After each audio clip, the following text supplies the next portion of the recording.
Horas, salam reformanda, Masiha Holongan. Shalom, selamat pagi. Pada hari ini kita akan mengikuti renungan Advent. Minggu ini kita sudah memasuki Minggu Advent yang kedua. Sebelum memulai renungannya, kita akan mendengarkan sebuah puisi yang berjudul Pulanglah.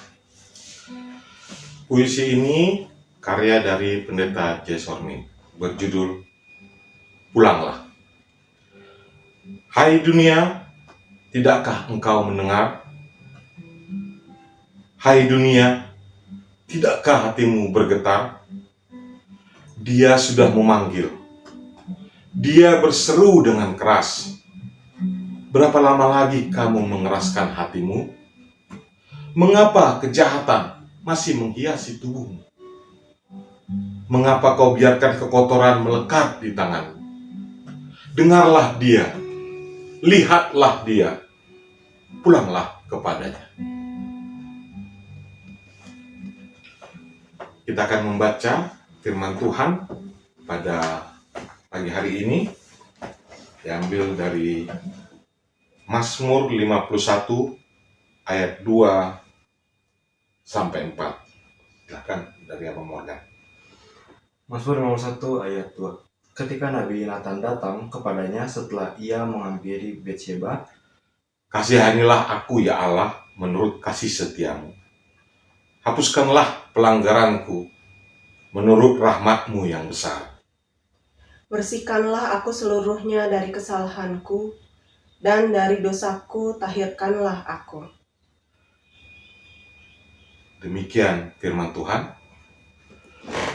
Kita akan bernyanyi dari buku ND 678 ayat 1 dan 3.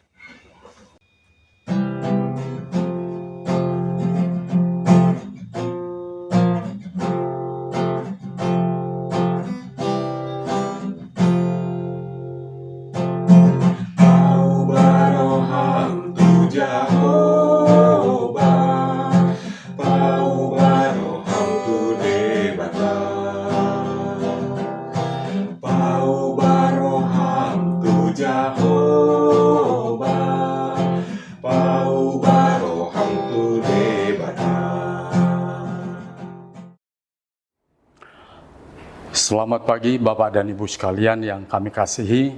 Kembali bersama HKBP Reformanda, kita akan melakukan renungan harian sebagai sarapan pagi pada hari ini, Jumat 12 November 2025. Sebelumnya kita berdoa terlebih dahulu.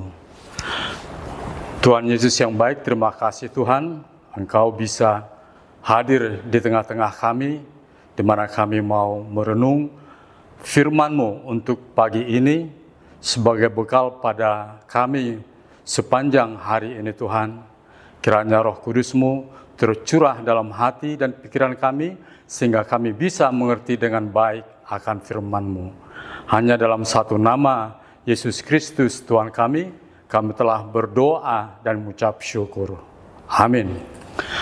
Bapak dan Ibu sekalian, yang menjadi nats renungan pada pagi hari ini diambil dari Mazmur 91 ayat 4. Saya akan bacakan dulu dalam bahasa Batak.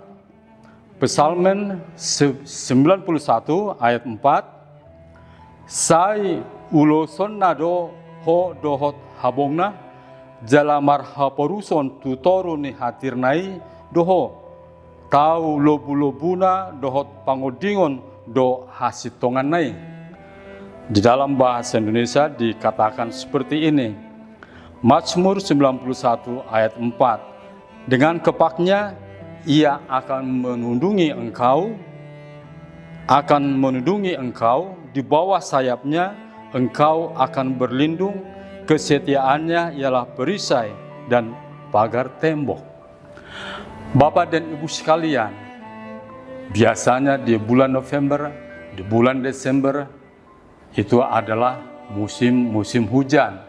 Dan biasanya curah hujannya akan berlebihan dibandingkan dengan curah hujan di bulan-bulan yang lain.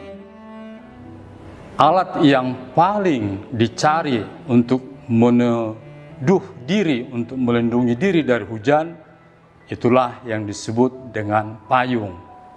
Jadi dengan payung ini kita akan bisa terlindung dari hujan, sehingga kita tidak kehujanan yang bisa mengakibatkan badan kita sakit, meriang, flu, atau sebagainya. Bapak dan Ibu sekalian, kita juga bisa membayangkan bagaimana dengan teman-teman yang ada di Sumatera, kehujanan yang begitu berlebihan sehingga mengakibatkan banjir bandang, kehilangan rumah sebagai tempat berteduh, kehilangan mata pencaharian, kehilangan sawah, kehilangan ternak, dan yang lain-lain. Begitu terperosoknya keadaan mereka, begitu sedihnya mereka akan keadaan mereka. Juga hal ini dialami oleh Raja Daud. Beliau sangat terpukul juga, di mana ada beberapa peristiwa yang membuat dia terpukul. Dalam sejarah Raja Daud, beliau pertama dikejar oleh Raja Saul yang berniat membunuhnya. Tapi Raja Daud mencoba menghindar, dan pada suatu saat Raja Daud mempunyai kesempatan untuk membalas dan membunuh Raja Saul, tetapi Daud tidak melakukannya, karena Raja Saul juga adalah raja yang diurapi Tuhan. Pergumulan kedua yang besar dalam hidup Raja Daud ialah kasusnya dengan Batseba, yang membuat dia sangat terperosok karena hukuman yang diterimanya, di mana anaknya diambil Tuhan atau meninggal. Yang ketiga, nah ini yang paling parah dalam kehidupan Daud. Raja Daud bentrok dengan anaknya Absalom demi singgasana raja. Absalom sangat bernafsu menjadi raja, sehingga ia mencoba menggantikan ayahnya, memburu ayahnya, dan untuk membunuhnya. Yang keempat, selama masa kerajaan Daud, Raja Daud selalu berperang dengan bangsa-bangsa tetangganya seperti Filistin, Moab, Amon, dan lain-lain. Tetapi seperti yang kita ketahui, Raja Daud adalah seorang yang sangat dekat dengan Tuhannya. Dia selalu mengatakan perasaan sedihnya kepada Tuhan, dia selalu mengekspresikan keadaannya kepada Tuhan, dan dia selalu berdoa meminta perlindungan pada Tuhan. Juga pada saat ini, Raja Daud di dalam Mazmur 91:4, dia menyatakan bahwa dengan kepak Allah, ia akan meneduh Raja Daud.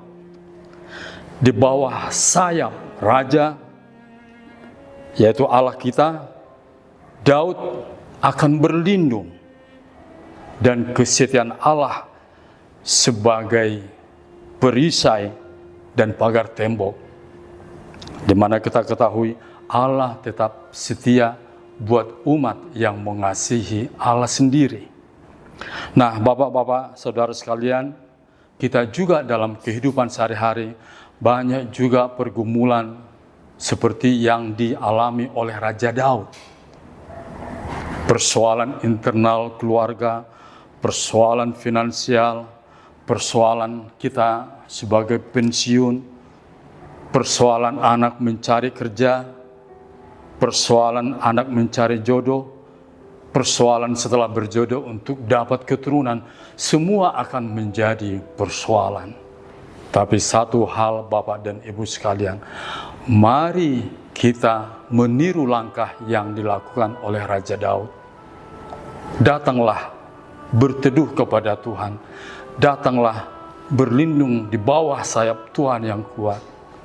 Datanglah kepada Tuhan, karena Allah sangat setia dan Allah mau menjadi tembok bagi persoalan kita.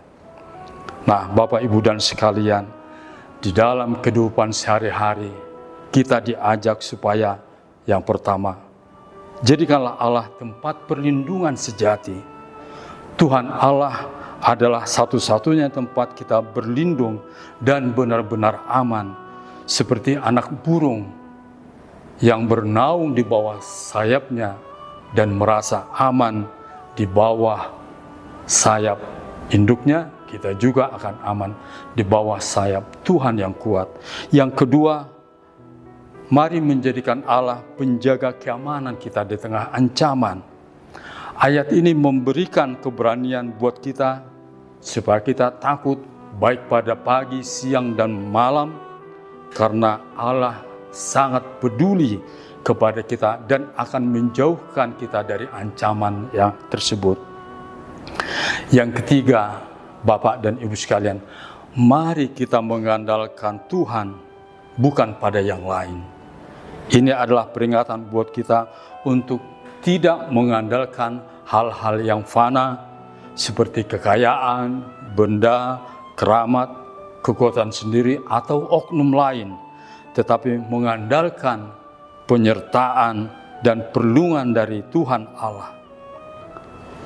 Yang keempat, mari kita mengharapkan kehadiran dan ketaatan Allah terhadap kita yang dikasihinya. Perlindungan ini berlaku bagi mereka yang tinggal dalam naungan atau yang berseru kepadanya, sehingga Allah selalu hadir dan melindungi umat yang dikasihinya.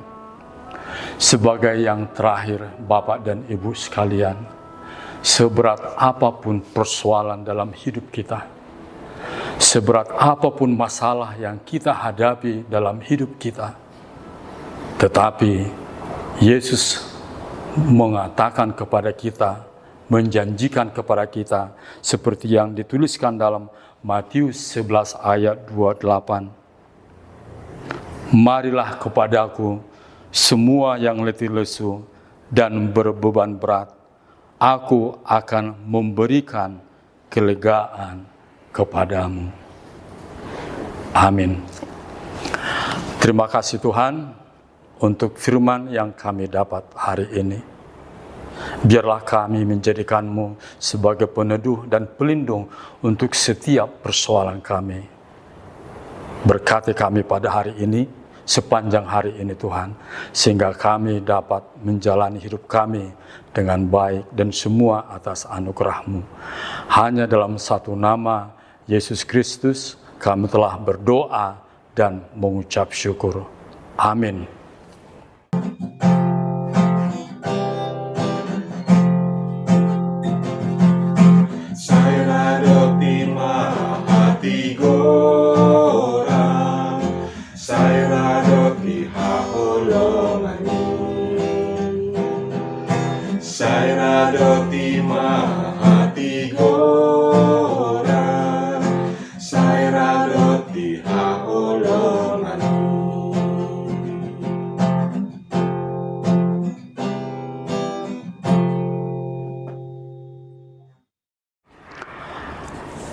Bapak dan Ibu sekalian, kita akan mengakhiri renungan pada pagi hari ini.